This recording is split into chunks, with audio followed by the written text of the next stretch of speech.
Friends, ఇప్పుడే అందిన వార్త. తెలంగాణలో ఇప్పటికిప్పుడు ఎలక్షన్ కనుక జరిగితే ఏ పార్టీకి ఎన్ని స్థానాలు, సంచలన సర్వే అంటూ లేటెస్ట్ అప్డేట్ అయితే రావడం జరిగిందండి. అదొక స్మాల్ రిక్వెస్ట్ అండి. ముందుగా వీడియో వస్తున్న ప్రతి కూడా లైక్ చేయండి. కొత్తగా ఛానల్ వస్తే తప్పకుండా సబ్స్క్రైబ్ చేసుకొని bell button all notification activate చేసుకోండి. చూస్తున్నారు కానీ లైక్ చేయడం మర్చిపోతున్నారు. దయచేసి లైక్ చేయండి. లేట్ చేయకుండా వీళ్ళకి వెళ్ళిపోదామండి. తెలంగాణలో ఎన్నికలు ఇప్పుడు కనుక జరిగితే బీఆర్ఎస్ 100 సీట్లు సాధిస్తుందని ఆ పార్టీ నాయకుడు హరీష్ రావు ధీమా వ్యక్తం చేశారు.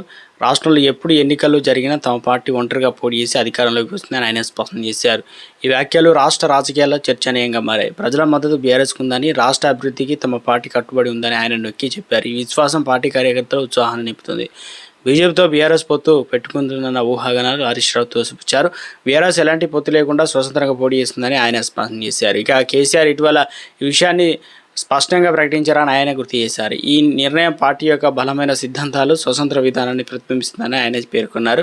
ఈ వైఖరి రాష్ట్ర రాజకీయాలు డైనమిక్స్గా మార్చే అవకాశం ఉందని విశ్లేషకులు భావిస్తున్నారు. ఇక హరీష్ రావు వ్యాఖ్యలు రాష్ట్రంలో ప్రస్తుత పాలక కాంగ్రెస్, ప్రతిపక్ష బీజేపీలకు సవాలుగా విసురుతున్నాయి. బీఆర్ఎస్ ఒంటరిగా 100 సీట్లు సాధిస్తుందని ఆయన దావా రాజకీయ వర్గాల్లో చర్చ నడుస్తుందన్నమాట. హవా ఇక ఇది ప్రజల ఆశలకు అనుగుణంగా అభివృద్ధి సంక్షేమ కార్యక్రమాలు అమలు చేస్తున్నామని హామీ ఇచ్చారు. ఈ వాదనలు ఎన్నికల సమయంలో ఓటర్లు మనసును ఆకర్షించే అవకాశం ఉందని విశ్లేషణలు అయితే అంచనా వేస్తున్నారు.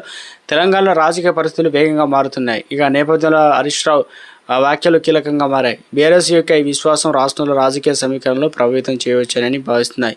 ఎన్నికలు జరిగితే బీఆర్ఎస్ ఈ లక్ష్యాన్ని సాధిస్తుందన్న ప్రశ్న ఓటర్ల మధ్య చర్చనీయాంశంగా మారింది. ఈ పరిణామాలు తెలంగాణ రాజకీయ భవిష్యత్తును ఆసక్తికరంగా మలిచే అవకాశం ఉందని నిపుణులు అయితే అభిప్రాయపడుతున్నారు. మరి బీజేపీకి ఎన్ని వస్తాయి, లేదంటే కాంగ్రెస్కు ఇప్పటి వరకు ఉన్నటువంటి ఎంతమంది, మరి ఎన్ని సీట్లు వస్తాయి అనేది ఉత్కంఠగా మారిందన్నమాట. మొత్తానికైతే ఇవన్నీ కూడా ఓటర్లు ఎటువైపు ఉండబోతున్నారు ఏంటి